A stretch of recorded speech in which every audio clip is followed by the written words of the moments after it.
Il est 4h51 du matin.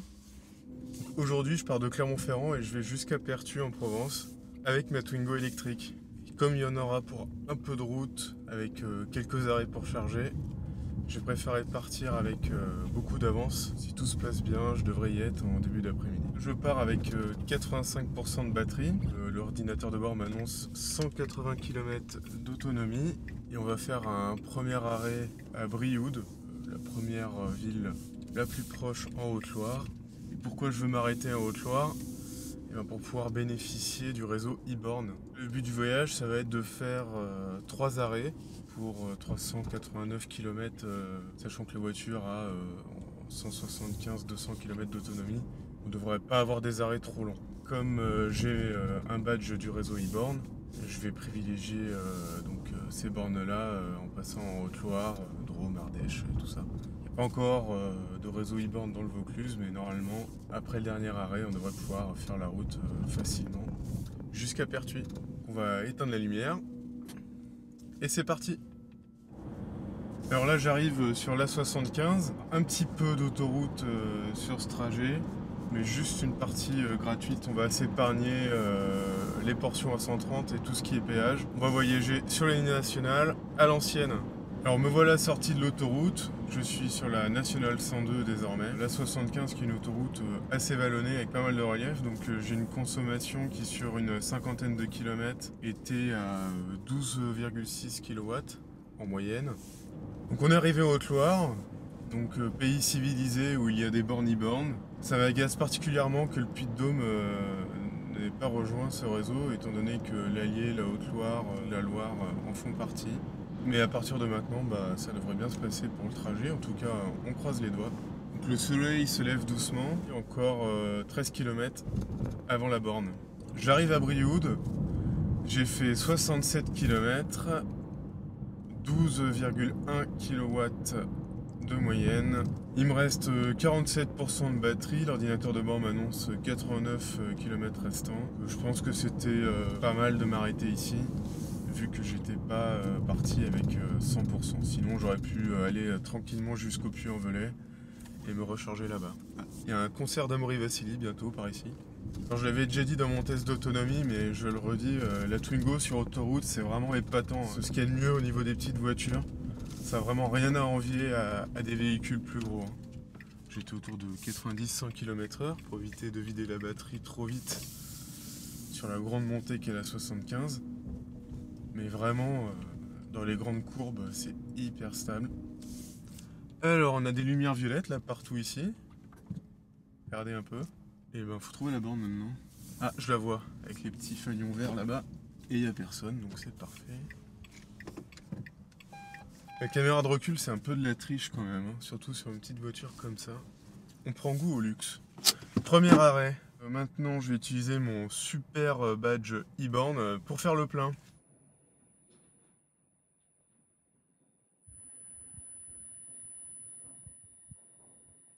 Mon badge n'a pas fonctionné, les joies de l'électrique, merci. Mais j'ai pu utiliser l'application, donc il suffit de flasher le QR code avec l'application e-born et en croisant bien les doigts, la porte de la borne se déverrouille et on peut brancher son câble. J'étais en train d'appeler l'assistance que la porte s'est déverrouillée et j'ai pu me brancher. Ça commence bien, on va pas se plaindre, je peux me charger. La voiture m'annonce 1 heure pour revenir à 100%, ce que je trouve un peu beaucoup. Donc là, il est 6h moins 5. Le prochain arrêt, normalement, ce sera à Lanars. Et donc, c'est une centaine de kilomètres à peu près d'ici, un petit peu plus. Je pense pas que j'aurai besoin de charger jusqu'à 100%. Mais on va essayer d'avoir au moins 80-85 quand même avant de partir, histoire d'être tranquille. En attendant, on va aller faire un petit tour, tiens. Alors c'est bien joli la place ici. On a un bar là et un bar ici là. Mais à cette heure-là ils sont encore fermés donc on va devoir attendre pour le café. Alors si vous voulez savoir à quoi ressemble le paradis, à ça. Et des colombages. Je pensais pas que les poubelles traînaient dehors quand même. Alors on a un coiffeur un peu original ici. Bon il est fermé à cette heure-là. Hein. Remarquez qu'il n'y a pas de jeu de mots. Par contre, là il y en a un. Alors ici on est sur la place Eugène Gilbert, un aviateur du coin qui apparemment a vécu dans là, cette maison. Ah, ici. Là j'arrive devant une très très belle église. Et vous voyez, comme dans toutes les villes de la région, on a le système son et lumière pour donner un petit peu d'intérêt au patrimoine durant l'été. J'avais bien vu tout à l'heure au bord de la route, hein. On a bien Amaury qui va chanter dans la basilique Saint-Julien juste ici. Alors je viens de vérifier sur l'appli MyRenault, la voiture est à 81% de charge. Donc le temps de finir mon petit tour, on devrait atteindre les 85% facilement. Et on va pouvoir reprendre la route vers l'Ardèche. Ça y est, il fait jour. Donc j'ai fini ma session de charge sur la borne de Brioude. J'ai 89% de batterie, donc on est resté un peu plus de 35 minutes environ. Donc naturellement mon badge ne marchait pas plus pour arrêter la charge que pour la lancer. Merci l'application smartphone. Alors pour rejoindre l'Anars, d'après le GPS, il me faudra 1h15. J'ai 97 km, 167 km d'autonomie annoncée par la voiture, on est large. Et comme on sera sur de la route essentiellement secondaire, on ne devrait pas trop consommer. Donc ça sera intéressant de voir d'ici là-bas à combien on sera de niveau de charge sur la batterie. C'était sympa ce petit stop à Brioude. Découvrir la basilique Saint-Julien, la charmante petite ville qui était en train de se réveiller avant l'ouverture des cafés. On continue sur la nationale 102. On devrait passer autour du Puy-en-Velay. Une belle descente là, on va récupérer plein d'énergie. Alors là je suis dans un petit village qui s'appelle Saint-Georges-d'Aurac. Et j'avais repéré qu'il y avait une borne ici. Et quand je suis rentré, on a même un petit panneau qui nous indique qu'il y a une borne. Et elle est ici, là, elle est sur ma droite. Donc top quoi, on a des bornes au long de la route, tout du long apparemment. Col de Fix-Saint-Genès. Et ben m'a bien pompé ma batterie celui-là. Heureusement c'est la descente maintenant. On était à 1176 mètres si j'ai bien lu. Donc là je suis sur une route nationale à 80, hein, limiteur, régulateur de vitesse à 84, donc je suis vraiment à la limite. Mais au goût du poids lourd que j'ai derrière moi, c'est sans doute pas assez vite. Hop, 70 là. C'est bon, ils me rentrent pas dedans. Mais bon. Là on arrive à l'aérodrome de Loud, pas loin du puits. Et normalement ici aussi il y a une borne. Je sais pas si je vais la voir du bord de la route. Je veux une montgolfière par contre là-bas. Non, on la voit pas du bord de la route. Quelques travaux sur la route, le temps de se poser 2 minutes et de dire qu'on va quitter la Haute-Loire dans quelques centaines de mètres pour entrer en Ardèche. C'est très agréable de rouler sur National. On admire les paysages sur la route, des vaches de toutes les couleurs. Et les couleurs du paysage sont absolument dingues avec le lever du soleil qu'on a là. Encore une dizaine de kilomètres avant de faire le plein. Donc ça y est, j'arrive à l'Anars. Donc la borne, normalement, elle est sur la route. En tout cas sur le côté. C'est ouvert par terre, c'est là. Et ben on va voir si on arrive à badger. Bon c'est bon, j'ai réussi à badger. Donc j'étais arrivé à peu près 25-26% de batterie pour 45 km d'autonomie restante. Alors ça fait quelques minutes que je recharge, j'ai déjà 31% de batterie. La prochaine étape c'est Saint-Paul-Trois-Châteaux, donc c'est une centaine de kilomètres d'ici. Pareil, on va essayer de charger à 80-85% histoire d'être tranquille. La route doit être assez vallonnée et pleine de virages puisque le GPS m'annonce quasiment 2 heures de route pour faire les 100 km. En attendant que ça charge, on va aller se balader à l'Anars. Alors c'est le village des boucheries-charcuteries. On en a une ici et une en face là. Donc je pense qu'on va pouvoir récupérer quelques produits régionaux avant de partir. Bon, un petit peu de savoir-vivre, hein, je vous en prie quand même. Vu les forêts qu'on a traversées sur la route, c'est pas surprenant de trouver une scierie. Hein. J'ai trouvé la mairie et l'église. C'est un petit peu en contrebas par rapport à la route nationale. 8h34, ça fait quasiment 3 quarts d'heure que je suis ici. J'ai pu faire le tour du petit village et faire quelques emplettes de produits régionaux. Je suis à 87% de recharge là, 152 km d'autonomie annoncée. Je vais laisser encore 2 petites minutes histoire d'atteindre les 90. Et après ça, en route. Alors j'arrive à Aubenas et c'est très joli le paysage que j'ai devant moi. Et j'ai quasiment rien consommé la Nars, étant donné que j'ai eu que de la route en descente. Je suis à 83%, 84 même avec la régénération, 191 km d'autonomie restante. Ma consommation a dégringolé, je suis à 10,8 kW de moyenne. À voir si la route remonte d'ici Saint-Paul. Et si on reste comme ça, le dernier arrêt ne devrait pas durer trop longtemps. Alors je viens de rentrer dans un patelin qui s'appelle les Crottes. Alors je sais pas s'il y a une borne dans les Crottes. Il y a un petit parking là, on va regarder. Ah oui. Alors information de premier abord, il y a une borne de recharge dans les Crottes. Pas besoin d'y aller pour moi parce que j'ai encore 72% de batterie, 180 km d'autonomie. Tout se passe bien depuis la Nars, je consomme quasiment rien. Pourvu que ça dure. Et là, nous quittons l'Ardèche, nous traversons la Drôme, on est sur un barrage. Pas de jaloux entre Dromois et Ardéchois. Aujourd'hui, on fera les deux. C'est impressionnant. Bon, ça s'entend certainement pas dans le micro, mais même avec les vitres fermées et avec un peu de musique, on entend quand même les cigales dehors. Encore 17 km, 18 minutes avant le dernier arrêt. Non pas un, non pas deux, mais 3 châteaux. Dans moins de 2 km, je devrais trouver ma borne. Il commence à faire chaud, hein. Je pense que la dernière partie du trajet, ce sera avec la clim. Charmante ville, beaucoup de parking jusqu'à présent, mais pas beaucoup de bornes. J'avais vu en préparant le trajet que normalement il y avait 2 bornes. Je sais plus trop laquelle j'avais mis dans le GPS. Du moment qu'il y en a une qui fonctionne, c'est tout ce qu'il faut. Ça devrait être par là. Ah si, c'est là, c'est bon. C'est bon, c'est bon, c'est bon. Il n'y a personne. 60% de batterie. J'ai parcouru 267,3 km depuis le départ. 149 km restants d'après l'ordinateur de bord. On aurait largement de quoi arriver à Pertuis, mais on va rester sûr. On va se mettre à charger et comme ça on sera tranquille à l'arrivée. Bon, c'est parti. La charge est lancée. Je vous laisse écouter les cigales.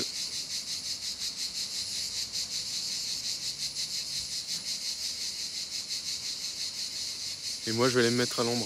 Un petit quart d'heure d'arrêt seulement sous le chant des cigales. 83% de batterie maintenant, 205 km d'autonomie annoncée. Il me reste 114 km, donc je pense que j'aurais pu les faire sans faire l'arrêt. Mais c'est plus prudent et c'est rassurant. 2 heures de route annoncées et bah c'est parti. Il est 10h51, on devrait arriver avant 13h, si tout se passe bien. Bon bah globalement ça s'est bien passé, hein, ces 3 recharges. Je pense que mon problème de badge à Brioude, c'était parce que j'essayais de badger le badge borne sur le truc de carte bancaire. Sur les 2 autres bornes, il y avait un autocollant qui était bien marqué pour le badge d'abonnement. Et sur la première, j'ai pas vu. Alors peut-être que c'était la nuit ou que j'étais mal réveillé. On va dire que c'est de ma faute et conclure que tout s'est bien passé pour les recharges sur le réseau e-borne. Donc en arrivant, je vous ferai une petite conclusion de combien tout ça m'a coûté. Alors je viens de tomber sur une route barrée, enfin réservée aux riverains. J'essaie un itinéraire bis, on va voir en fonction des panneaux ce que ça donne. Ça fait bien un peu de péripéties. Ok, donc je suis retombé sur une départementale un peu plus large. Je pense que la route a été barrée pour éviter que les vacanciers ne suivent bêtement leur GPS. Franchement, ils sont stupides ces vacanciers. Là, je devrais perdre 2 minutes à peine. Fin de la péripétie. 50% de batterie, 115 km d'autonomie restante et 55 km de route. À une allure décoiffante de 60 km/h, imposée par la Fiat 500 tête de cortège. C'est le moment de faire un peu le bilan de ce trajet. Quels ont été les avantages? Est-ce que tout a bien fonctionné? Et aussi de se rendre compte quelles sont les limites naturellement du véhicule électrique sur le long trajet. Déjà la première limite, c'est que j'ai pas pu prendre l'autoroute. Ça aurait trop consommé, j'aurais pas pu m'arrêter spécialement suffisamment souvent pour recharger la batterie. La Twingo n'a pas de charge en courant continu, donc voilà, ça c'est oublié. Après, en prenant les nationales, on peut passer vraiment un bon moment sur la route, hein, comme on peut le voir, surtout que quand c'est la route des vacances, quand c'est du trajet professionnel, c'est sûrement moins vrai. Il faut reconnaître que le réseau e-borne est très très rassurant. On a des bornes régulièrement dans les villes et les villages que j'ai pu traverser. Ça fonctionne bien, c'est fiable, c'est pas très cher vu que j'ai l'abonnement à 12 € par an. Ça s'est bien passé. Ceci étant, moi j'aimerais bien que ce se soit passé pareil sans avoir à dépendre d'un opérateur, en l'occurrence e-borne, sans avoir à avoir un abonnement à 12 € par an. et en ayant juste à mettre ma carte bancaire pour payer. Alors les bornes pouvaient prendre la carte bancaire, mais c'est un tarif qui est différent de celui de l'abonnement. Donc ça aussi, j'aimerais bien que lorsqu'on se recharge à une borne, ce soit le même tarif pour tout le monde, qu'il n'y ait pas d'abonnement, qu'on paye nos kilowattheures en fonction de ce que l'opérateur veut bien le facturer, et qu'on ait juste notre carte bancaire à mettre. Là, ça va bien que j'ai fait un trajet sur la région Auvergne-Rhône-Alpes où j'avais l'abonnement, mais si j'avais été, je sais pas, en Occitanie ou en Bourgogne-Franche-Comté, qu'est-ce que ça aurait été? Ben, j'en sais rien. Et j'ai pu prendre conscience aussi qu'un point important sur le long trajet, en particulier en dehors des autoroutes, c'est la vitesse de recharge. Alors sur ma Twingo, si on prend une demi-heure de recharge à 22 kW maxi, il faut compter environ 100-110 km de récupérer en une demi-heure. Donc ça fait du 200-220 km/h, donc c'est quand même très rapide. Compte tenu bien sûr de l'efficience de la voiture qui est absolument folle sur le réseau secondaire. Sur les 335 km que j'ai roulé, je suis à 10,1 kWh au 100 km. Je ne sais pas s'il y a d'autres voitures sur le marché qui sont aussi efficientes, qui consomment aussi peu dans ces conditions. Mais vraiment c'est un gros point fort de cette Twingo. C'est aussi ça qui permet de récupérer beaucoup de kilomètres à chaque arrêt. Pour autant, j'ai remarqué que sur la route, on n'avait pas spécialement beaucoup de bornes en recharge courant continu. Je pense que c'est quand même important d'en avoir sur le réseau secondaire. Les bornes e-bornes, en général, se limitent à 50 kW. Aussi, le prix du kilowattheure est plus cher sur ces bornes en courant continu. C'est normal parce que c'est une infrastructure qui est plus coûteuse. Quand on voit le nombre de voitures qui aujourd'hui ont de la recharge en courant alternatif à seulement 7,4 ou 11 kW, mais qui proposent quasiment toutes un port combo CCS à minimum 30 ou 50 kW. Un peu dommage qu'il n'y ait pas un peu plus de bornes en courant continu sur le réseau secondaire. Et je reviens bien sûr à ce que je dis toujours, c'est super important, en tout cas pour moi, d'avoir la recharge à 22 kW, parce que ça permet vraiment de se recharger à pleine puissance sur toutes ces bornes du réseau secondaire. Là en tout, puisque j'ai pris mon temps, j'aurais passé peut-être 1h30 à recharger sur un trajet de 7h30, 8h. Bon, c'est les vacances, ça va, ça passe. J'aurais eu i208 sans option chargeur triphasé, même si elle a un peu plus d'autonomie naturellement, j'aurais été limité à 7,4 kW de puissance et j'aurais mis une plombe à récupérer 100 ou 150 km d'autonomie. Oui, l'autonomie c'est un critère d'achat en ce qui concerne les voitures électriques. Il ne faut surtout pas négliger la vitesse de recharge, que ce soit en courant alternatif ou en courant continu. Le fait d'avoir le triphasé et la recharge en courant continu permet de se recharger suffisamment rapidement pour peu qu'on trouve la borne adaptée.